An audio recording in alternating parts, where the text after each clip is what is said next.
আল্লাহর ওলিদের দরবারে গেলে অন্তর পরিষ্কার করা হয়, আল্লাহর ওলিদের দরবারে গেলে দরুদের ওসিফা দেওয়া হয়। আর ইমাম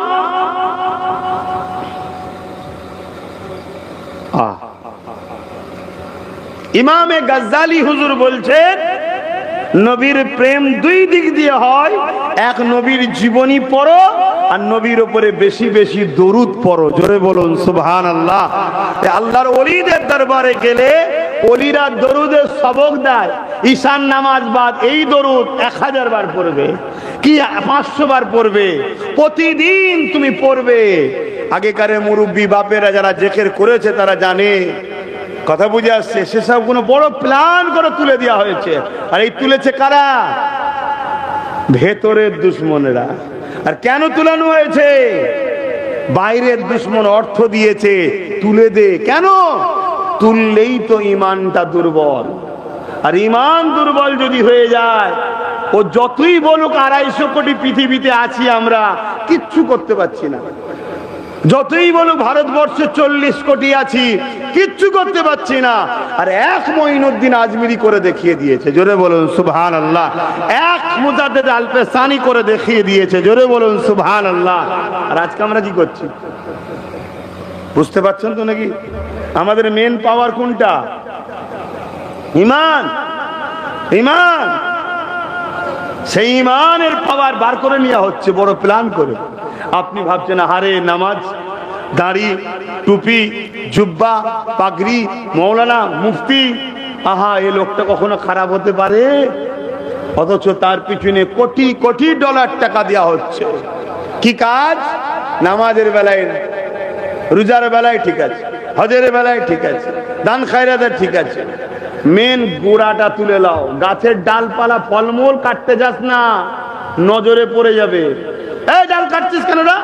বলবে না, বলবে না। অতএব গাছের পানি দিবার নাম করে, গাছের যত্ন নিবার নাম করে গাছের গোড়ার মূলটাতে গরম পানি দিয়ে মেরে দে। ভাই গাছের গোড়া যদি গরম পানি দিয়ে মেরে দেয় কি হবে বলেন? ডালপাতা ফলমূল আর থাকবে? একটু হ্যাকি না বলেন। আমার অসুবিধা হচ্ছে, বুঝাচ্ছি বলে কষ্ট হচ্ছে, দুটো ঘটনা বলে চলে যাবো। কি পাবে তোমরা? হ্যাঁ, একটু বোঝো, বোঝো। ভুলের মাপ আছে, ভুলের মাপ আছে। সারা পৃথিবী পরিমাণও যদি কেউ গুনাহ করে যায়, যদি সে একদিন না একদিন ঈমান থাকলে আযাব খেটে হলো মাফ পেয়ে জান্নাতে যাবেই। জোরে বলুন সুবহানাল্লাহ।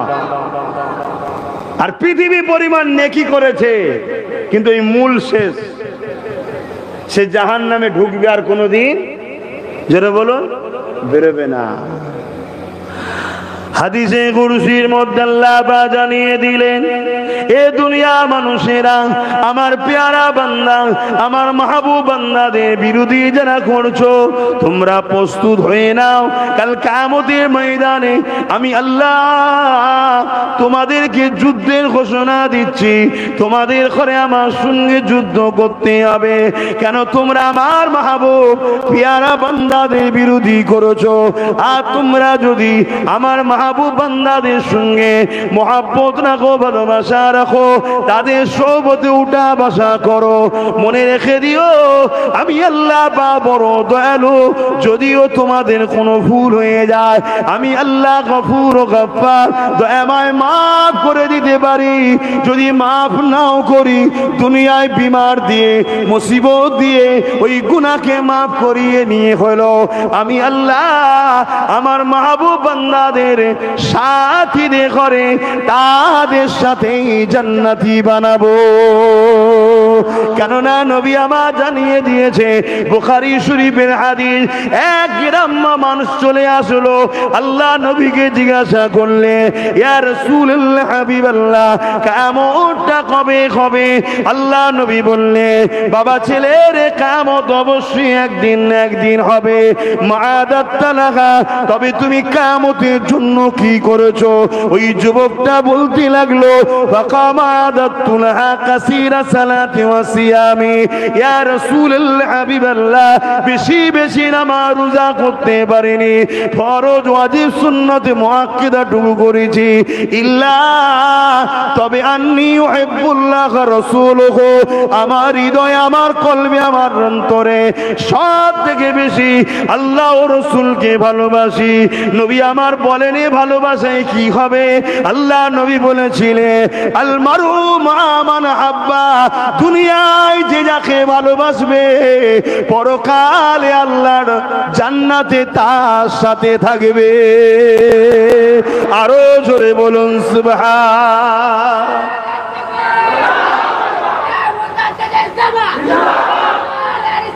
ইয়া রাসূলুল্লাহ, তাহলে দুনিয়ায় আমরা গৌস পাককে দেখিনি, হাজারো মিটার কিলোমিটার দূরে, কোথায় বাগদাদ আর কোথায় জঙ্গল সুফি, তাই তো? কিন্তু এলাকার মানুষ মেহনতি হালাল পয়সা থেকে প্রতি বছর এই তিনার স্মৃতিতে একটা দুয়ার মাহফিল করে, উলামারা আসে, তিনার স্মৃতির দুটো কথা বলে, আমরা শুনি, খুশিয়ে বলি সুবহানাল্লাহ। তাই তো নাকি? সুবহানাল্লাহটা কার? গৌস পাকের না আল্লাহ? জোরে বলুন আল্লাহ। অর্থাৎ আল্লাহর প্রশংসাই করি যে আপনি সব থেকে বড় পবিত্র, সব থেকে বড় পাক পবিত্র। কেন? আপনি গৌস পাককে মাকাম দিয়েছেন। জোরে বলুন সুবহানাল্লাহ। ঠিক তো নাকি? তাহলে কোন জিনিসের যখন তৈরি করার তারিফ হয়, মূলত যে তৈরি করেছে, ওই ম্যানুফ্যাকচার যিনি তৈরি করেছে তারই তারিফ হয়। তো বড় পীর সাহেব হুজুরের যত আলোচনা হবে, মূলত তিনাকে যিনি বানিয়েছেন, এই মাকাম যিনি দিয়েছেন, সেই আল্লাহরই প্রশংসা হবে। জোরে বলুন সুবহানাল্লাহ। কিন্তু দুঃখের বিষয়, আজ তো ওলি আল্লাহদের আলোচনাই বন্ধ হয়ে গেছে। একটা হুজুরের স্মৃতিতে পেয়ে একটু আলোচনা করছি, কথা বোঝা আসছে? এই কবে হুজুরদের সব জীবনী ছোটবেলায় পড়েছিলাম, আলোচনাও নাই, কথা বুঝে আসছে। তারপরেও যখন সুযোগ পেয়েছি একটু দু কথা বলছি, আপনাদের অসুবিধে হচ্ছে না তো? একটু সকলকে জিজ্ঞেস করতে চাইছি। না ভেতরে ভেতরে মনে হচ্ছে তোর বাবু আলী আল্লাহদের কথা ছাড়তে, বাবা হজের কথা একটু বল, এটা মনে হচ্ছে নাকি? হায় হায়, অবশ্যই হজ করতে হবে, অবশ্যই মাল্লা দিওকে যাকাতও দিতে হবে, অবশ্যই রোজা রাখতে হবে, অবশ্যই হজ নামাজ পড়তে হবে। এ যুবকেরা, তরুণেরা, এগুলো যেমন করতে হবে, ঠিক তেমনি আল্লাহ পাকের পেয়ারা যারা, তাদেরকেও মহব্বত ভালোবাসতে হবে, তাদের দেখে অনুসরণ করতে হবে। কেননা মনে রাখবে, কিয়ামতের দিনে আল্লাহ পাক যেদিন বিচারের দিন করে দেবে, হিসাবের দিন করে দেবে, ওই ময়দানে মাশরে আল্লাহ পাক আলেমে হাক্কানীদেরকে বলবে, এ আমার উলামা বান্দারে, তোমরা দুনিয়া জমিনে আমার দিনের প্রচার করেছিলে, আমার দিনের কথা মানুষকে শিক্ষা দিয়েছিলে, আমার দিনের উপরে তোমরা আমল করেছিলে, আমার দিনের মেসেজ মানুষের কাছে পৌঁছেছিলে। এই মেসেজ পৌঁছাতে গিয়ে দুনিয়া তোমাদের পিছনে অনেক সমালোচনা করেছে, এই মেসেজ পৌঁছাতে গিয়ে দুনিয়া তোমাদেরকে অনেক কষ্ট দিয়েছে, জুলুম করেছে। এই আমার মেসেজ পৌঁছাতে গিয়ে দুনিয়ায় অনেক বাধার সম্মুখীন তোমাদের হতে হয়েছে। তথাপিও তোমরা দুনিয়ার কোনো পাওয়ারকে ভয় না করে, দুনিয়ার কোনো বাধাকে ভয় না করে, দুনিয়ার কোনো কিছুকে পাওয়া না করে, আমি আল্লাহ আমার খুশির জন্য আমার দিন এলেম দিয়েছিলাম, এলেম অনুযায়ী জীবন যাপন করেছো এবং ইলমের মেসেজ দুনিয়ার মানুষকে দিয়েছো। এ আমার আলেম বান্দারা, আজকের কঠিন দিনে ময়দানে মাশরেতে কেন তোমরা অপেক্ষা করতেছো? বিচার তোমাদের হবে না, আমি আল্লাহ তোমাদেরকে ইজাজত দিলাম, তোমরা বেহিসাব আমার জান্নাতে চলে যাও। আরো জোরে বলুন সুবহান। অত সহজ? এই সমাজে কিছু আলেম আছে দালালি করে চলে, দালালি, যেদিকে পানি গড়ায় সেদিকে ছাতা দেয়, আছে না? না, আলেমও দুই ধরনের। আমার নবী বলছেন, আমি নয়। এটা কি আমার আব্বার মেম্বার নাকি যে আমার বাপের কথা হবে এখানে? হ্যাঁ, এ তোমার রাসূলুল্লাহর মেম্বার। দিন পরে আছে, কেউ যুবক আসো ফট করে পাইনি, আপনি বসেন না। আমার রাসূল বলছেন আলেম দুই ধরনের, খায়রুল উলামা শাররুল উলামা। একদল আলেম হবে, ইলম অর্জন করেছে, জ্ঞান পেয়েছে, আল্লাহ তাকে কোরআনের জ্ঞান, হাদিসের জ্ঞান, দ্বীনের জ্ঞান দিয়েছে, কিন্তু সেই জ্ঞান তাগুদি শক্তি দুনিয়া শাসকের কাছে বিক্রি করে তাদের দালালি করেছে, এদেরকে বলা হয় শাররুল উলামা। আর এক দল হলো খায়রুল উলামা, যারা ইলম অর্জন করেছে, ডায়ে বায়ে সামনে পিছনে দেখেনি, আল্লাহর রেজার জন্য, আল্লাহর খুশির জন্য হক কথা বলে, এরা হলো খায়রুল উলামা। এই উলামাদের ঘরে আল্লাহ কিয়ামতের দিন বলবে, যাও তোমরা দুনিয়ায় আমার পক্ষে থাকার জন্য কত তোমাদের উপর জুলুম হয়েছে, কত বাধা হয়েছে। যেমন একটা উদাহরণ দিচ্ছি বিছখানে, এই ভারতবর্ষে যখন ব্রিটিশ হুকুমত ছিল, এই ভারতবর্ষ ব্রিটিশ যখন শোষণ করছিল, ওই ব্রিটিশের আমলে একজন উলামা ছিলেন, তিনি হক কথা বলতেন, হকবাদী ছিলেন। তাই তিনাকে ব্রিটিশ হুকুমত জোর করে বন্দি করেছিল, বন্দি করে জেলে রেখে দিয়ে তিনাকে সাজা দিবার জন্য ব্যবস্থা করলেন। যখন সাজা হবে কালকে ধরুন, আর আজকে তার কাছে আরেকজন উলামা দেখা করতে এসেছে যে কাল তো আপনার সাজা, আসুন একটু আপনাকে কলেমা পড়াই, শুনছেন তো নাকি? তখন ওই উলামা যিনি হক কথা বলার জন্য জেলে গেছেন, তিনি আশ্চর্য হয়ে বলছে যে আমাকে বন্দি করা হয়েছে কলেমা প্রচার করি বলে, আর তুমি জেলের মধ্যে সে কলেমা প্রচার করছো, তোমার সাহস কি? তোমার ভয় লাগে না? তোমাকেও তো বন্দি করবে। তখন সে বলছে, আরে মশাই, আমাকে ব্রিটিশ সরকার মাইনে দিয়ে রেখেছে তোমাকে, সমাজকে, যারা জেলে থাকবে তাদেরকে কলেমা শিখাবার জন্য। তাহলে কি বুঝলেন? একদল সরকারের মাইনের মৌলানা হয়, আর একদল আল্লাহর পক্ষের মৌলানা হয়। আল্লাহর পক্ষে যারা হয় তাদের নমুনা হলো যুগের জালিম শাসকের সঙ্গে তাদের সবসময় ঝগড়া হবে। এটা হলো হক আলেমের পেহচান, টক্কর থাকবেই। আপনি কোন আলেমের কথা বলবেন বলুন, আমি বলে দিচ্ছি। সেই সময়ের জালিমের সঙ্গে তেনার ঝগড়া ছিল। সব থেকে বড় ইমামে আজম হযরত আবু হানিফা নু'মান বিন সাবিত, তিনাকে সেই সময় জালিম শাসক ডিস্টার্ব করেছে না করে না?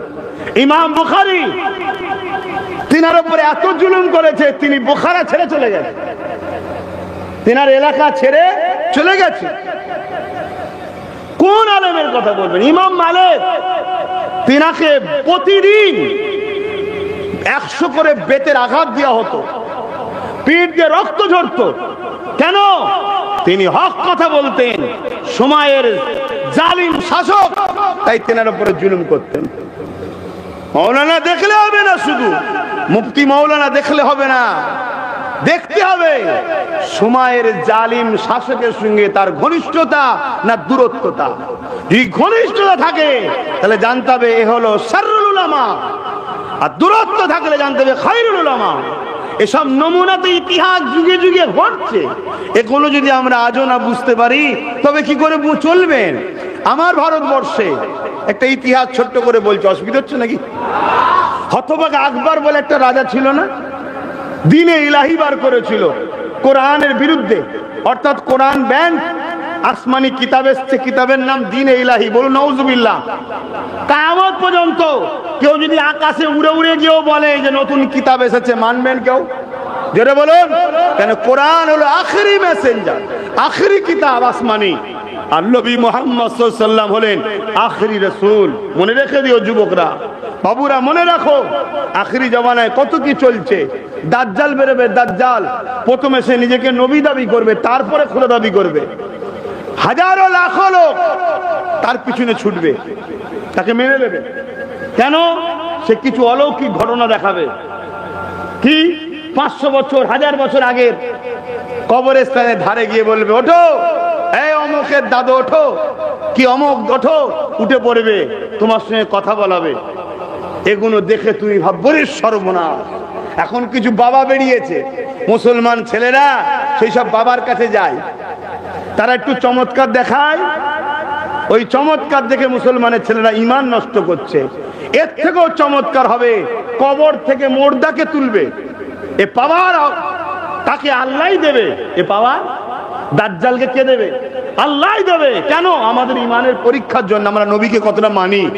নবী যখন বলে গেছে তার এক চোখে কানা হবে, তার কপালে লিখা থাকবে কাফেরে। কথা বুঝে আসছে? এরপরেও যদি আমরা তাকে পাওয়ার পরও তার পিছনে ছুটি, তাহলে জানতে হবে আমরা শেষ। তবে আমার বড় ভয় হয়, বর্তমান আমার মুসলিম সমাজ এবারে একটু কষ্ট পেতে পারে। যেভাবে 500,000-এ বিক্রি হচ্ছে, ও দাজ্জাল এলে মনে হয় সব পিছনে ছুটবে। কেন?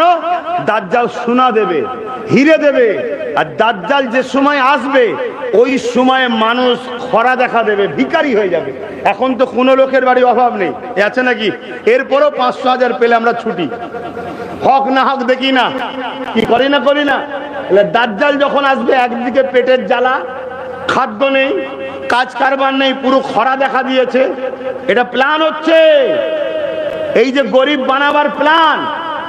যুব সমাজ মনে রেখে দিও আমার কথা, এই যে ভিক্ষা দেওয়া, ভিখারি বানানোর পরিকল্পনা, হাত পাতা যদি অভ্যেস না থাকে, সে যেখানে সেখানে যে হাত পাততে পারবে না। আর আমাদের এমন হয়ে গেছে, আমাদের হাত পাততে লজ্জাও লাগে না। হজে গিয়েছিলাম এক বছর, যখন আজ থেকে অনেক বছর আগে কথা বলছি, তা কাবা শরীফ ঘুরে এসে $10 রিয়াল বেঁচেছে। 2 রিয়ালে একদিকে এখন সব ক্যান পাওয়া যায় না, এইদিকে ঠান্ডা কোল্ড ড্রিঙ্কস 2 রিয়ালে ওখানে পাওয়া যায়। তা 10 টাকা যখন বেঁচেছে 10 রিয়াল, তা কি করবো, 5টা কিনেছি, আমরা 5 জন ছিলাম, খাবো। যখন একটা একটা করে দেওয়া হচ্ছে, অমনি একজনের হাত পাচ্ছে, ভাবছে ভিড়ি দিচ্ছে। মানে হাত পাতা অভ্যেস এত হয়ে গেছে। পুরো হজে যদি আল্লাহ নিয়ে যায়, দেখবে ভারত, পাকিস্তান, শ্রীলঙ্কা, বাংলাদেশ, এই সব আর কিছু দেশ, এই সব এলাকায় সব দেখবেন লাইন দিচ্ছে ফ্রি খাওয়ার জন্য। আর জর্ডান, আমেরিকা, ব্রিটেন, জাপান, এসব এলাকার হাজিরা ওসব ধান্দাতেই নেই। তার মানে কি, আমাদের হাত পেতে পেতে এমন হয়ে গেছে, 3 লাখ টাকা খরচ করে হজে যেতে পারি, 50,000 টাকা খরচ করতে পারি, কোথাও ফ্রি পাবো, দেখ হাত পাত খাবো। লজ্জা, লজ্জা। এই হাত পাতা বন্ধ করো। অধিকার লাও, অধিকার। ভিক্ষা লিও না, ভিক্ষা ইসলামে অপছন্দনীয় জিনিস। এবারে হ্যাঁ, একেবারে নাচার, একেবারে নাচার, সেটা আলাদা কথা, জান বাঁচাবার জন্য, সেটা আল্লাহ দেখছে। তো যাক, দাজ্জাল এসে সোনা দানা দেবে, হিরে দেবে, মতি দেবে, জহরাত দেবে। কথা বুঝে আসছে? কে মানবে না? হ্যাঁ, একমাত্র ঈমানের পাওয়া যাদের থাকবে। এক যুবককে দাজ্জাল বলবে আমাকে খোদা বলে মানো, তখন সে বলবে রাসূলুল্লাহর হাদিস প্রমাণ হচ্ছে তুমি কাফের। তখন তাকে পুরো 2 টুকরো করবে। অনেক লোক থাকবে, টুকরো টুকরো করে তাকে এইভাবে জড়িয়ে, মানে এ করে দেবে, মিশিয়ে দেবে, দিয়ে আবার বলবে হয়ে যা। সঙ্গে সঙ্গে যুবকটা আবার জিন্দা হয়ে যাবে। এটা দেখে আশপাশে যারা থাকবে তারা সব দাজ্জালকে খোদা বলে মেনে নেবে। কিন্তু ওই যুবক, সে বলবে আমার ঈমান আরো মজবুত হলো, তুই কাফের। কারণ নবীর হাদিসে আছে এরকম ঘটবে, ওটা আমার সঙ্গে ঘটলো। বলুন সুবহানাল্লাহ। তাকে নিয়ে গিয়ে দাজ্জাল তার হাতের বাঁদিকে, বাঁ হাতে জাহান্নাম থাকবে, সেই জাহান্নামে ফেলে দেবে। কিন্তু তার জাহান্নামের মধ্যেই থাকবে আল্লাহর জান্নাতের শান্তি, আর তার ডান হাতে থাকবে জান্নাত, ওই জান্নাতের মধ্যেই থাকবে জাহান্নামের কষ্ট। আল্লাহ নবী বলেছেন দাজ্জাল কবে আসবে, অনেক নমুনা, তার মধ্যে একটা নমুনা হলো যেদিন দুনিয়ার উলামারা দাজ্জালের আলোচনা বন্ধ করে দেবে, জানবে দাজ্জাল আসছে। আমার তো জানা নেই আপনারা দাজ্জালের আলোচনা শোনেন কিনা। এই দাজ্জালের ওয়াজ হয়, পুরো বন্ধ হয়ে গেছে। তা আসার নমুনা কিন্তু খুব কাছাকাছি। তা আমি একটু টাচ করে দিলাম, সময় পেলাম তাই। বাবেরা, নওজওয়ানেরা আসেন, ফিরে যায়। আল্লাহ পাক কিয়ামতের দিনে যখন আলেমে হাক্কানীদেরকে বলবেন যান আপনারা বেহিসাব জান্নাতে চলে যান, ওই আলেম বান্দারা যখন জান্নাতের দিকে যেতে লাগবে, ওই সময়তে একদল আল্লাহর বান্দারা তাদেরকে দাঁড় করিয়ে দেবে। এ আল্লাহ পাকের আলেম বান্দারে, আপনারা দুনিয়া জমিনে যখন দিনের প্রচার করতেন, আপনাদের পাশে আমরা দাঁড়াতাম, আপনাদের মজলিসে আমরা গিয়ে বসতাম, আপনাদেরকে আমরা সহযোগিতা করতাম, দিনের কাজে আমরা অর্থ সহযোগিতাও করতাম। এক কথায় আপনাদের সঙ্গে আমরা নিসবত জুড়ে রেখেছিলাম, কারণ আপনারা আল্লাহ দিলের জন্য কাজ করছেন। আর আপনারা ওয়াজ করতে করতে বলতেন আলমার ও মান হাব্বা, দুনিয়ায় যে যাকে ভালোবাসবে পরকালে তার সঙ্গে জান্নাতে যাবে। আজকে আপনাকে আমরা দুনিয়ায় সহযোগিতা করেছি, আপনার বিষয়ে কেউ কিছু বললে আমরা নিজেদের সিনাকে আপনার সামনে ঢাল করে দাঁড় করিয়ে দিতাম। আমরা আপনার পাশে দাঁড়াতাম বলে আমাদের উপর অনেক জুলুম অত্যাচার হয়েছে। আজ ময়দানে মাশরে আল্লাহ আপনাদেরকে জান্নাতি ঘোষণা করে দিয়েছে। আপনারা যে নবীর হাদিস শোনাতেন, দুনিয়ায় যে যাকে ভালোবাসবে তার সঙ্গে জান্নাতে যাবে, তাহলে আজকে আমরা কেন বাদ যাব? ওই সময় আলেম বান্দারা আবার ফিরে গিয়ে আল্লাহ পাকের আরশাজিমে নিজে সেজদায় পড়ে গিয়ে আরজ করতে লাগবে, ও রাব্বি আল্লাহ, দিনের কথা মানুষকে শোনাতাম, তার মধ্যে এটাও শোনাতাম আল মারউ মা মান আহাব্বা, দুনিয়ায় যে যাকে ভালোবাসবে তার সঙ্গে জান্নাতে যাবে। আজকে একদল বান্দা বান্দিরা তারা দুনিয়ার দিনের কাজে আমাদেরকে সহযোগিতা করেছিল, আমাদের সঙ্গে ছিল, আমাদেরকে পেয়ার করত। আজকে দিনে তারা আমাদের কাছে আরজু জানিয়েছে, আল্লাহ তাদেরকে আমাদের সঙ্গে জান্নাতি দিয়া হোক। মনে রাখবেন আল্লাহ নবী জানিয়ে দিলে ওই সময় আলেমে হাক্কানীদের কাতারে আল্লাহ পাক তাদেরকেও জান্নাতি বানিয়ে দেবে। আরো জোরে বলুন সুবহান। এই যুবকেরা তরুণেরা, আরো একটা হাদিসের কথা মনে পড়েছে। আল্লাহ নবী একদিন সাহাবা হুজুরদের দরবার মজলিসে আসলেন। হুজুরা মুবারক থেকে এসে সাহাবাদের মজলিসে এসে উপস্থিত হলেন। সাহাবাদের কাছে রাসূল বড় খুশি খুশি রয়েছে। সাহাবা হুজুররা বলতে লাগলেন, ইয়া রাসূলুল্লাহ হাবিবাল্লাহ, আজ আপনার চেহারাতে বড় খুশি খুশি লাগছে, কারণটা কি জানার অধিকার রয়েছে? প্রশ্ন কিভাবে করছে দেখেছে? কারণটা কি জানার অধিকার আছে? সব কথা সবার জানার অধিকার আছে নাকি? কথা বলেন, অধিকার নেই। ধরুন কেউ আপনার নেতৃত্ব দিচ্ছে, আপনাকে তার পিছনে আপনি আছেন, সে আপনাকে বললো এই দিকে যাও কি ওই দিকে যাও, আপনি জিজ্ঞেস করতেন কেন যাব? সব কথা যদি বলে দিয়ে হয়, আপনারা 50 জন আছে, তার মধ্যে একজন 2 নম্বর মুনাফিকও আছে, সে তো মুনাফিকটা জেনে জানিয়ে দেবে, ঠিক না বেটি? এই জন্য মানলে মানার মতো মানতে হয়, মানলে মানার মতো মানতে হয়, কিন্তু সে মানার লোক আছে কই? আছে কই? বড় দুঃখ আমার, আছে কই? এই না জওয়ান তরুণেরা, আল্লাহ নবী জানিয়ে দিলেন, এ সাহাবারা শোনো, আল্লাহ পাক আমাকে জানিয়েছে আমার উম্মাতদের মধ্যে থেকে এমন উম্মাত আল্লাহ পাঠাবে যাদেরকে 70,000 এমন উম্মাত পাঠাবে যাদেরকে আল্লাহ কিয়ামতের ময়দানে দাঁড় করাবে না, বেহিসাব আল্লাহ পাক জান্নাতি বানিয়ে দেবে। সাহাবা হুজুররা বলতে লাগলেন, ইয়া রাসূলুল্লাহ হাবিবাল্লাহ, সংখ্যাটা কি একটু বাড়ানো গেল না? 70,000-এর সংখ্যাটা কি বাড়ানো গেল না? তরুণেরা, আল্লাহ নবী বললেন, সাহাবারে আমি আল্লাহকে বলেছিলাম, আল্লাহ 70,000-এর সংখ্যা কি বাড়ানো যায় না?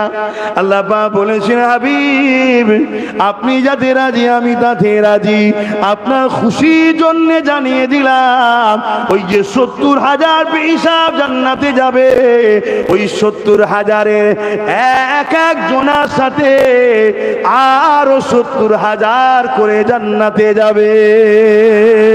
আমার গৌস পাক তো যাবেই যাবে, হুজুরদের সাথে সাথে আরো 70,000 আসামিরা যাবে। কারা যাবে? আসামি। হ্যাঁ, অনেকে বলে নবীর শাফাআত কি আর আমি পাবো? আল্লাহর ওলিরা পাবে। তো ওলিদের জন্য শাফাআত কি দরকার? আসামির জন্য তো শাফাআত দরকার, ঠিক তো নাকি গো? আসামি যে হবে তার জন্যই তো সুপারিশ দরকার। আল্লাহ ভুল করে ফেলেছে, আল্লাহ ছেড়ে দেন। নবীর শাফাত গুনাহগারদের জন্য। জোরে বলুন সুবহানাল্লাহ। কিন্তু অনেকে তো শাফাতও অস্বীকার করে। আপনারা করেন নাকি? হ্যাঁ, খুব সাবধান। এই আবার বললাম, এটা ভেতরের গাদ্দার। কেউ যদি নবীর শাফাত অস্বীকার করে তার মধ্যে ঈমান চলে যাবে। আর ঈমান বিহীন যত মুসলমানই থাকুক না কেন, তাদের মসজিদ, মাদ্রাসা, কবরস্থান দখল হয়ে যাবে, কিচ্ছু করতে পারবে না। শুনছেন না শোনেননি? আমি তো সব ঘুরে দেখছি, আমি তো ঘুরে দেখছি। ছোট হুজুর পীর কেবলা বলতেন, इसके का क्या मजा है किसी आशिक से पूछना चाहिए, लाखों मुस्लिम है मगर ईमान में कामिल नहीं। मुसलमान लाख लाख কিন্তু ইমানে কামিল কই? ইমান দরকার না। ইমান, আমি আবার একবার বীজখানে টাচ করছি। ইমান কি? ইমান কি? লা ইউমিনু আহাদুকুম হাত্তা আকুনা হাব্বা ইলাইহি মিন ওয়ালিদিহি ওয়া ওয়ালাদিহি ওয়ান নাস আজমাইন। অপর হাদিস শরীফ, সালাসুন মান কুন্না ফীহি ওয়াজাদা বিহিন্না হালাওয়াতাল ঈমান, মান কানা আল্লাহু ওয়া রাসূলুহু হাব্বা ইলাইহি মিম্মা সিওয়াহুমা ওয়া মান আহাব্বা আবদান লা ইউহিব্বুহু ইল্লা লিল্লাহ, ইলা আখিরিল হাদিস।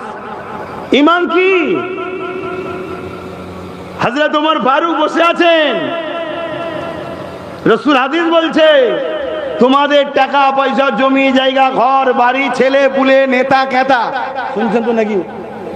এমনকি নিজের জানের থেকেও বেশি মুহাম্মদ রসুলকে যে না ভালোবাসবে তার মধ্যে ঈমান নাই। আমার কথা শুনছেন? শুধু একবার বলেছে রাজ্যে আন্দোলন করা যাবে না, সব ঘরে ঢুকে বসে আছে, বলছে আমরা মুসলমান। কি গো, কষ্ট হয়ে গেল? তাহলে জানতে হবে ঈমান গেছে, জানতে হবে ঈমান গেছে। সংসার করতে হবে, ব্যবসা করতে হবে, কারবার করতে হবে, রাজনীতি করতে হবে, লেনদেন করতে হবে, হিন্দু মুসলিম খ্রিস্টান জৈন আদিবাসী মানুষ মানুষের সঙ্গে মিশবে, এ সব যায়। কিন্তু যখনই মিশতে গিয়ে টক্কর আল্লাহ রসুল বীজখানে এসে যাবে, তখন হলো পরীক্ষা শুরু। তুমি আল্লাহ রসুলের দিকে যাও না ওই দিকেই থাকো, এটা হলো পরীক্ষা। ধরো আব্বাস সিদ্দিকী জিন্দাবাদ, আব্বাস ভাইজান জিন্দাবাদ, মিশছো না? আল্লাহ না করুক তার আগে যেন আল্লাহ আমার মরণ দেয়, বলুন আমিন। কোন একটা দিন আমার সাথে নবী পাকের টক্কর হয়ে গেছে, নাউজুবিল্লাহ, এই বিষয়ে বুঝাতে গেলেও ভয় লাগছে। আমি আমারলে বুঝাবো নি বাবা, দরকার নেই। আমি অন্য কারো উদাহরণ দিয়ে বলছি। ধরো তোমার একজন কোন নেতা আছে, সেই নেতাকে তুমি ভালোবাসো, দুনিয়াদারি চলছে, উঠছো বসছো, ঠিক আছে, এটা দুনিয়াদারি করতে হবে তোরে বাবা, কেন করবে না, করো। কিন্তু তোমার ওই নেতার কিছু কথা বা কিছু কাজ তোমার নবীর দ্বীনের বিরুদ্ধে চলে গেছে, তোমার নবীর দ্বীনের ক্ষতির কারণ হচ্ছে, এই জায়গায় জানবে তোমার পরীক্ষা শুরু হয়েছে পারে। তখন যদি তুমি সেই নেতার সাথে এখনো থাকো, জানতে হবে তোমার মধ্যে ঈমান নাই। চলে আসো, পৃথিবীর মুফতি মাওলানা নিয়ে আসো, আমার সামনে বসাও, আমি কথা বলতে রাজি আছি। আমি যদি ভুল হয় তাকে পীর বলে, উস্তাদ বলে মেনে নেবো। কারণ আল্লাহর নবী বললেন, অন্যায় দুই ধরনের হয়, একটা ব্যক্তি জীবনের, একটা ধর্মের ক্ষতি।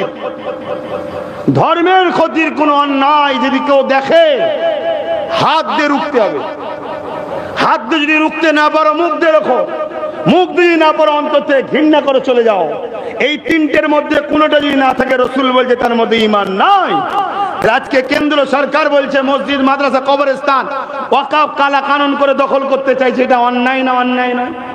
এটা দিনকে শেষ করাবার ষড়যন্ত্র না? ষড়যন্ত্র নয়? এখন যদি কোনো মুসলমানের পরেও কেন্দ্র সরকারের দল করে বা তার পক্ষপাতিত্বে থাকে, তার কি ঈমান থাকার সম্ভাবনা আছে? ঠিক তেমনই কেউ যদি বলে যে মসজিদ, মাদ্রাসা, কবরস্থানের জন্য এই বাংলাতে কথা বলতে পারবে না, এরপরেও যদি মনে হয় যে সে আমার ঠিক আছে, জানতে হবে তোমার ঈমানের জন্ডিস, ঈমানের সমস্যা। কথা মাথায় ঢুকছে না? ঢুকে না? হ্যাঁ, দুনিয়াদারি করতে গেলে কেউ কার সাথে করবে, কার সাথে ব্যবসা করবে, কার সাথে দল করবে, সেটা আলাদা বিষয়। কিন্তু যখন টক্কর এসে গেছে, আর নয়। ধরুন আপনার আব্বা এমন একটা কথা বলেছে যে কথাটা আমার নবীর বিরুদ্ধে, ইসলামের বিরুদ্ধে। তুমি আব্বাকে আদবের সাথে বুঝাও, বাপ হয় বুঝাও, ভালোবাসার জিনিস। বাপ শুনছে না, দুবার বুঝাও শুনছে না, তিনবার বুঝাও শুনছে না, তারপরেও যদি তুমি বাপকে প্রাধান্য দাও, জানবে ওই বাপ এর হাতেই আল্লাহ তোমাকে জিল্লাত করবে এবং তোমার ঈমান ধ্বংস হয়ে যাবে। কথা বুঝে আসছে না? না, কেন আল্লাহ রসুলের আগে বাপ মা নয়, আল্লাহ রসুলের পরে বাপ মা। এই যে টক্কর, এই টক্করের কথা বলছি। কোন এক সাহাবী, আমার রসুল পাক সাল্লাল্লাহু আলাইহি সাল্লামের মহব্বতের সাহাবী, এমন সময় তিনার আব্বা ছিলেন তৎকালীন সময় একেবারে ইসলামের শুরুর দিকে, শুনছেন তো, আমার নবীর বিরুদ্ধে, হুজুরের বিরুদ্ধে কথা বলছে। তো সাহাবী বলছে, আব্বা তুমি আমার নবীর বিরুদ্ধে বলো না, তোমার ভালো লাগে মান যাবে না, বিরুদ্ধে বলো না, বিরুদ্ধে বলো না। এই কথা কাটাকাটি হচ্ছে, বাপ চুপ করছে না, আর ওই সাহাবী উঠেই বাপের গালে এক টেনে চড় মেরে দিয়েছে, আর চড়ও মেরেছে। এইদিকে রাসূলুল্লাহ ওই সাহাবীর ঘরে ঢুকেছে, শুনছেন? আল্লাহ নবী যেই ইশারা দিলেন, সাহাবী তো থতমত খেয়ে গেলেন। আল্লাহ নবী বললেন, কি গো তুমি তোমার আব্বার গালে চড় মেরে দিলে? সাহাবী বলছেন, হুজুর বিয়াদবি মাফ করবেন, হাত খালি ছিল তাই, অস্ত্র থাকলে করদান উড়িয়ে দিতাম, আমার কাছে আপনি আগে। জোরে বলুন সুবহানাল্লাহ। আল্লাহ নবী খুশি হলেন, দোয়া করলেন, বাপ ইমানের কলেমা পড়লেন। জোরে বলুন সুবহানাল্লাহ। এটা শরিয়াতকে জানতে হবে। আমরা এখন শরিয়াতকে ওই ঝালমুড়ি করে ফেলেছি। কথা বুঝে আসছে না? সব খিচড়ি, সব ভালো, সব ভালো। অত সহজ, অত সহজ। আমার নবী সব থেকে বড় পিয়ারা ইমামে হোসাইন পাককে কারবালার মাঠে পাঠিয়ে পুরো 52টা নবী বংশের সন্তান শহীদ হয়ে এই দিনকে বাঁচিয়েছে। আজকে সেই দিনের দুশ্মনদের সঙ্গে তুমি দল করে বলবে আমি ইসলাম জান্নাতে যাব, হ্যাঁ আমি জান্নাতে যাব। অতএব কথা এসেছিল, একটু বলে দিলাম। তো বীজখানে আরো একটা কথা জানতে চাই, এ ওয়াকফ কালা কানুনের বিরুদ্ধে আন্দোলনের দরকার আছে না নাই? হাত তুলে সাক্ষী দেন, দরকার আছে না নাই? আন্দোলন করলে তো তোমার রাজ্য সরকার রেগে যায় বলছে। আন্দোলন করবে? কারা কারা করবে হাত তুলে দেখাও। আলহামদুলিল্লাহ। সামনে কাল সোমবার, পরের সোমবার যদি তোমাদের এলাকার কোনো জায়গায় প্রোগ্রাম করি, খবর পেলে একটু যাওয়া যাবে? কাজ কাম ছেড়ে যাওয়া যাবে তো নাকি? এই যে সামনে কাল সোমবার, এর পরের সোমবার যাওয়া যাবে? এই তোমাদের আশপাশে কোনো জায়গায় যদি একটা প্রোগ্রাম করি, হ্যাঁ কি যেতে পারবে তো নাকি? না দোকান চালাতে হবে, ইনকাম করতে হবে, না ব্যবসা? হ্যাঁ 50 বছর ধরে একটা জায়গায় বসতি করতো, শোনো 50 বছর ধরে তিল তিল করে জায়গা জমি ঘর বাড়ি করেছে 50 বছর ধরে। সেই জায়গাকে বোলডুজার দিয়ে ভেঙে পুরো 15-20 হাজার লোকের বস্তি বাড়ি সব ভেঙে শেষ করে দিয়ে। খোদার মার দেখেছো? যদি বলেন হুজুর আপনি খোদা, হ্যাঁ খোদার বিনা হুকুম ছাড়া গাছের পাতা লড়ে না, তাহলে আমার দেশের প্রধানমন্ত্রী কি হবে খোদার বিনা হুকুম ছাড়া হয়? আমরা আল্লাহ রসুল থেকে দূরে সরে গেছি, এজন্য জালিমকে বসিয়ে আল্লাহ আমাদেরকে টাইট দিচ্ছে। এরকম কথা কি কোরআনে নাই? সূরা বাকারা খুলুন, আল্লাহ কোরআনে বলছে তোমরা আমাকে আর আমার হাবিবকে ছেড়ে যাদেরকে প্রাধান্য দেবে তাদের হাতে আমি আল্লাহ তোমাদেরকে মিটাবো। শুনছেন তো নাকি? ব্যবসা করো, দল করো, যার যাকে ভালো লাগে করো, আমার কোনো আপত্তি নাই। কিন্তু যখন তোমার দল, তোমার নেতা, তোমার নেত্রী, তোমার দলের লোক ইসলাম কোরআন দিনের দুশ্মন হয়ে দাঁড়াবে, তখন সেই দল সেই নেতাকে তালাক দিতে হবে। রাজি আছো না নাই? তবেই তুমি মুমিন মুসলমান। আর না হয় দুনিয়ায় হয়তো কিছুদিন গায়ে হাওয়া লেগে নেবে, তোমার আগে পুলিশ থাকবে, পিছনে পুলিশ থাকবে, তোমার হয়তো অনেক গাড়ি বাড়িও দুনিয়ায় হবে, কিন্তু মনে রাখবে মরণ বেশি দূর নয়। আর আমাদের তো গড় এখন 70-80, 40-এ এত কমিয়ে দিলে তো গড় তোমাদের এখন 70-80। এই তো কটা দিন দেখতে দেখতে চলে যাবে।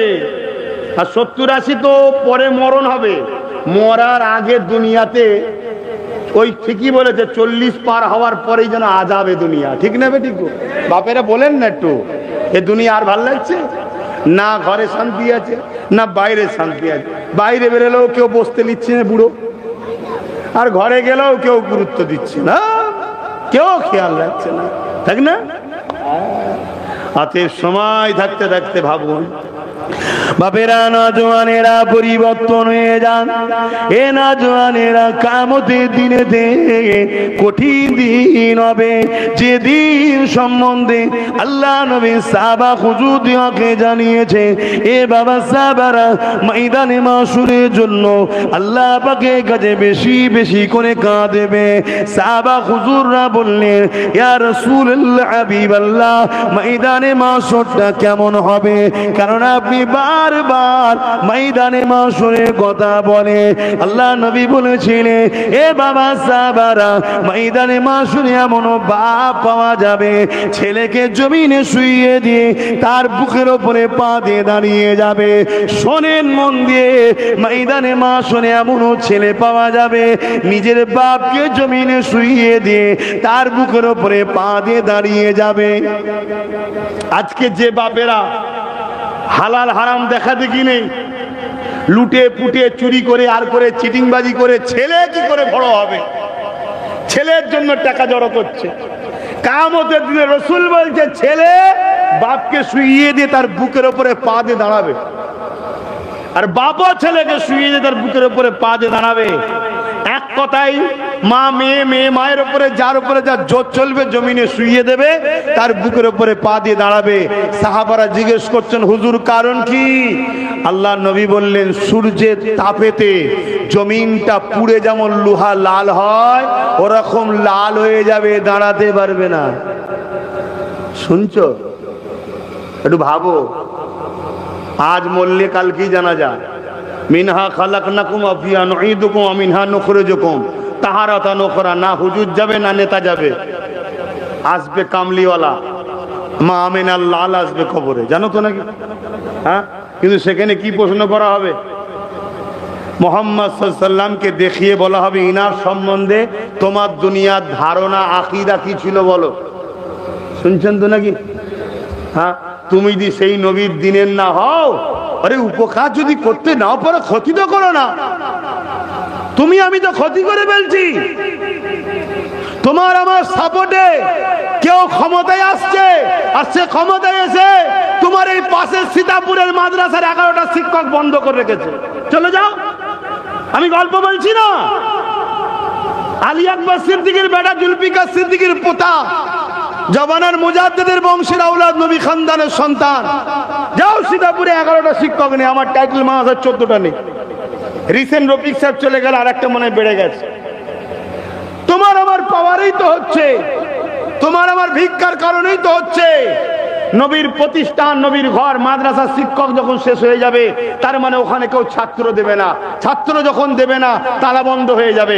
তালা বন্ধ হয়ে গেলে গাছপালা জঞ্জাল হয়ে আস্তে আস্তে নীরবে ধ্বংস হবে। কেউ বোলডুজার দিয়ে উত্তরপ্রদেশে ভাঙছে, কেউ বোলডুজার দিয়ে আসামে ভাঙছে, আর আমার রাজ্যে বোলডুজার দিয়ে ভাঙেনি। কেন? আমাদের প্রয়োজন আছে, আমরা 40% তো, তাই আমাদেরকে বোকা বানিয়ে নীরবে ধ্বংস করছে। সব বেটার একটাই লক্ষ্য, সব শিয়ালের একই ডাক, ইসলামকে শেষ করো। আর আমরা মুসলমান নবীর সেই কষ্টের ইসলামের দুশ্মনদের ঘরে কাঁধে নিয়ে ঘুরছি, আমরা কাঁধে নিয়ে ঘুরছি।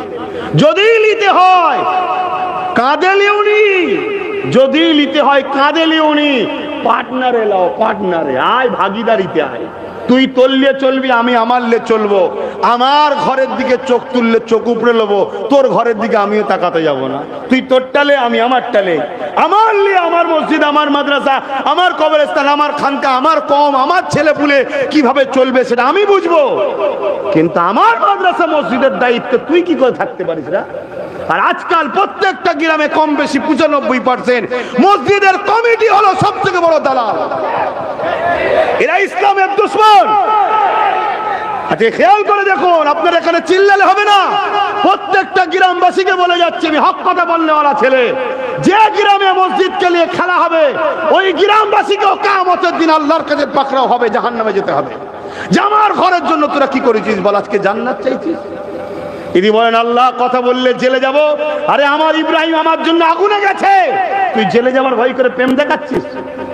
আল্লাহ কথা বললে মারবে, আরে আমার ইসমাইল আমার প্রেমে অস্ত্রের তলায় শুয়েছে, তুই বলছিস প্রেম করিস আমাকে? শুনছেন না শোনেন না? অতএব প্রত্যেকটা মানুষকে হক কথা বলতে হবে। মসজিদের দায়িত্ব থাকবে নামাজি মুসল্লি আলেম আল্লাহ ওয়ালা লোকেরা মসজিদের দায়িত্ব থাকবে। দাঁড়িয়ে মোতা ফাসেক ফাজেল সুদ ঘুষ দেখা দেখি নেই, বেপর্দা নারীদের সঙ্গে হই হই করে বেড়ায়, মসজিদেও যাই, কি বলে ধর্মস্থানেও যাই, মুসলমানদের অমুসলিমদের স্থানেও যাই, এরকম মুনাফেক মার্কা লোক সব আমাদের মসজিদের দায়িত্বে। ও খোদার গল বেদখল হবে না তো কার হবে? কি গো, আমি ওয়াজ কি ইসলামের বাইরে করলাম নাকি? ভুল বললাম নাকি? ভুল বললে সোজা রাস্তা দাওয়াত করবেন না, মিটে যাবে। অন্য কোনো রাস্তা দেখার শখ দেখবেন না। যারা শখ দেখেছিল খোদা শখ মিটিয়ে দিচ্ছে। যারা পাকামু করতে গেছে, পিছনে সমালোচনা করেছে, ছোট বড় কথা বলেছে, খোদা সব শখ মিটাচ্ছে, অনেক মিটিয়ে দিয়েছে, আজও অনেকে মিটছে, আগামীতে আরো মিটবে। যত বড় শয়তান তার মার একটু দেরি করে হয়। কথা শুনছেন না শোনেননি? ছোটখাটো শয়তানকে খোদা চট করে ধাক্কা দেয় যাতে পরিবর্তন হতে পারে। তাই পরিবর্তন যেই ঝাটকা দিয়েছে এসে তওবা করছে, ক্ষমা চাই চাই মাফ করে দিচ্ছি। মাফ করাও দায়িত্ব আমার নয়, আল্লাহ নবী ধরবে আমায় যে মাফ করলিনি কেন, কিন্তু চাইতে হবে ক্ষমা তোমায়। শুনছেন না শোনেননি? তা সব থেকে ভালো রাস্তা দাওয়াত করবেন। আর যদিও কেউ করে ফেলে জলসায় আসবেন না, ঘরে কানে তুলো দিয়ে ঘুমোবেন, মিটে যাবে। আপনি আপনার রাস্তায় চলুন না, কিন্তু আমার দিনকে নিয়ে যারা খেলা করবে তাদের বিরুদ্ধে আমরা জীবনের শেষ রক্তবিন্দু হলে দিয়েও লড়াই করব। প্রয়োজন হয় যুদ্ধ করতে আমরা রাজি আছি। আমার দিনকে নিয়ে কাউকে খেলা করতে দেবো না। তোর ভালো লাগে না আমার দিন মানতে হবে না, তোর ভালো লাগে না আমার দিনে থাকতে হবে না, কারণ আমার রাসূলুল্লাহ এই দিনের জন্য বদরে, এই দিনের জন্য উহুদের ময়দানে নবীর দান্দা মুবারক শহীদ হয়েছে, এই দিনের জন্য রাসূল পেটে 3 দিন পাথর বেঁধে কাটিয়েছে, এই দিনের জন্য রাসূল পাহাড়ে গাছের পাতা ফলমূলকে জীবন ধারণের মাধ্যম করেছে, এই দিনের জন্য নবীর প্রিয় নওয়াসারা শহীদ হয়েছে, এই দিনের জন্য নবীর চাচা হযরত হামজার কলিজাকে বন্ধ বার করে চিবিয়ে খাওয়া হয়েছে। তুমি মুসলিম দাবিদার করে গাদ্দার মুনাফিক আমার দিনকে নিয়ে খেলা করবে, এ মেনে লিয়া যাবে না। অতএব কে বলবে না বলবে আমি জানি না, কাকে খরিদ করতে পেরেছো না পেরেছো আমারও জানার দরকার নেই। আমি জানি হতভাগা আকবর দিনে ইলাহি লিখেছিল একদল আলেমদের দিয়েই কিতাবটা লিখেছিল, কিন্তু হতভাগা আকবরের বিরুদ্ধে আবার মুজাদ্দিদ আল-পেসানি কিন্তু লড়াইও করেছিল। মুজাদ্দিদ আল-পেসানিকে হতভাগা আকবর পাওয়ারের জোরে জেলে দিয়েছিল, জানেন তো নাকি? জেলে দিয়েছিল। হতভাগা আকবরেরই উত্তরসূরি আকবরকে হাঁটিয়ে দিয়ে রাজ ক্ষমতা দখল করে বাদশা আলমগীর মুজাদ্দিদ আল-পেসানির কদমে গিয়ে ক্ষমা চেয়ে বায়াত মুরিদ হয়েছে। জোরে বলুন সুবহানাল্লাহ, আরো চিৎকারে বলুন সুবহানাল্লাহ। এসব নিয়ে আমরা ভয় করি না। আমরা যখন ছোটবেলায় ছিলাম মায়ের কোলে, তখন থেকে আমরা কারবালার ইতিহাস মায়ের কোল থেকে শুনে শুনে বড় হচ্ছি। অতএব অস্ত্র, ছুরি, পাওয়া, জেল, পুলিশ এসব দিয়ে আমাদেরকে দমানো সম্ভব নয়। কেন? দুনিয়া বাঁচার জন্য টার্গেট নেয়, আর আমরা ইন্তেজারে থাকি কখন আসবে মৃত্যুর ঘড়ি। সেই দিনেই তো আমার কামলিওয়ালার সঙ্গে কবরে দেখা হবে। জোরে বলুন সুবহানাল্লাহ। মরতে সবাইকে হবে। কারো ক্ষমতা নেই 1 সেকেন্ড আগে আপনাকে মারতে পারে, আর কারো ক্ষমতা নেই একদিন 1 সেকেন্ড আপনার মৃত্যুকে রুখে রাখতে পারে। অতএব সবটাই যখন আল্লাহর ক্ষমতার হাতে, জুলুম করতে আমি বলছি না, অন্যায়ের বিরুদ্ধে কথা বলার নাম ইসলাম, অন্যায়কে মিটাবার নাম ইসলাম, ন্যায়ের পক্ষে থাকার নাম ইসলাম। তো যাক, একটু অন্যদিকে চলে গেলাম, আপনারা কষ্ট পেলেন নাকি? ওয়াকাবলি বলা দরকার ছিল, কিন্তু সময় তো নাই,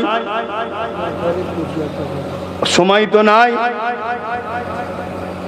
আমি ওই কি বলে সামনে 16ই জুন সোমবার, 16ই জুন সোমবার বাহানা কোতলপুর বালিপুর পান নাকি, ওই 3টে সাড়ে 3টে থেকে সময় করে আসবো। ওয়াকাফ কালা কানুনের বিরুদ্ধে প্রতিবাদ সভা। শুনছেন? এই লড়াই কেন্দ্র সরকারের ফ্যাসিস্ট চিন্তা ভাবনার বিরুদ্ধে আমাদের লড়াই। এই লড়াই কেন্দ্র সরকারের সংবিধান বিরোধী আইন যে তৈরি করেছে, সংবিধান বিরোধী সরকারের বিরুদ্ধে লড়াই, ঠিক না বেঠিক গো? কিন্তু দুঃখের বিষয়, বীজখানে আমার রাজ্য সরকার নাক গলিয়ে দিয়েছে, দিয়ে নাক কেটেও ফেলেছে। এখন যদি নাক জুড়তে চায়, তিনার উচিত হবে ক্ষমা চেয়ে লিয়া, তাই তো নাকি? তাহলে এই লড়াইয়ে কিন্তু তার বিরুদ্ধে আমাদের কথা নয়, কারণ এটা আইন করেছে কেন্দ্র সরকার। কিন্তু আপনি তো নাক গলিয়েছেন, গলিয়ে নাক কেটেছেন। কি কেটেছেন? বাংলায় কেউ আন্দোলন করলে সব থেকে বড় দুশ্মন হব আমি। কি এমন মহারথী হয়ে গেছে, তুমি দুশ্মন হলে আমাদের কি এমন হবে? কিন্তু আমরা তোমার থেকে সরে গেলে তোমার কি হবে জানো? ওই জ্যোতি বসুর মতো হবে, বুদ্ধদেবের মতো হবে। তাই মনে পড়ছে না? পরে নে, হ্যাঁ, আমাদের সঙ্গে লেগে তোমার লাভ নাই। তুমি ভুল করেছো, তুমি ভুল বলেছো, তোমার উচিত হবে এই বিষয়টাই তোমার ফিরে চলে যে ক্ষমা চেয়ে লিও। যেটা আমার বিষয় নয়, যাক আমি বিষয় বলে ফেলেছি, ওটা আমার মিস্টেক হয়ে গেছে, তোমরা কষ্ট লিও না। কেন্দ্র সরকারের বিরুদ্ধে তোমরা আন্দোলন করছো, করো, আমিও তো কেন্দ্র সরকারের বিরুদ্ধে তোমাদের সাথে আছি। ও বাবা, তা বলছে না, বলছে কি দুশ্মন হব। কথা শুনছেন? তাহলে হক কথা কিভাবে বেরোয় জানো? হক করে বেরিয়ে পড়েছে। ও যে কত বড় দুশ্মন সেটা নিজে প্রমাণ দিয়ে দিল। তো যাক, এরপরও আমরা বলবো আগামী দিন সামনে 16ই জুন সোমবার, কোন জায়গা বললাম? ওইখানে আপনাদেরকে যেতে হবে, যাওয়া দরকার আছে না? না, হ্যাঁ, এটা তো ইমানের দায়িত্ব, ইমানের দায়িত্ব, যেতে হবে। যত ভিড় বাড়বে, যত মাথা বাড়বে, যত আন্দোলন বাড়বে, ওর প্রভাবটা দিল্লিতে গিয়ে পড়বে। আর যদি চুপ করে ঘুমাও, ডেটের পর ডেট, ডেটের পর যেতে যেতে হঠাৎ করে বাবরি মসজিদের মতো রায় হয়ে যাবে। বাস, আর কিছু করার থাকবে? হ্যাঁ, আর কিছু করার থাকবে? দেখো, আল্লাহর কাছে জবাব দিতে হবে। অতএব আর তো সময়ও নেই, আসুন একটু সালাত ও সালাম পাঠ করি। হে নবী